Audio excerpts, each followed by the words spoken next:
Is your Ford F-250 key fob from 2018-2019 models not working? A dead battery is the most common cause. Here's how to replace it.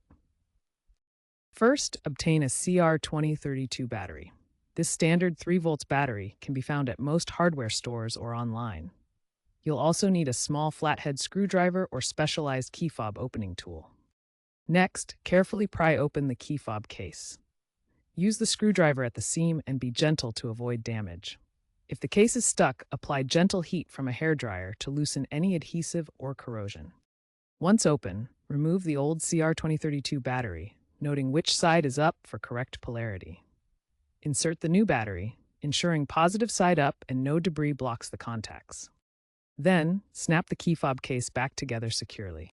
After replacing the battery, test all remote functions, including lock, unlock, and the panic button. If the fob still doesn't work, there might be a deeper issue, like a faulty receiver in the vehicle. Try repairing the fob by holding the lock and unlock buttons for 5 to 10 seconds near the vehicle. Remember to avoid using metal tools near the electronics to prevent shorts. If water damage is a concern, apply a small amount of silicone sealant when closing the case to future-proof it. While newer Ford models use rechargeable fobs and digital keys, this simple DIY fix will keep your 2018-2019 F-250 key fob working.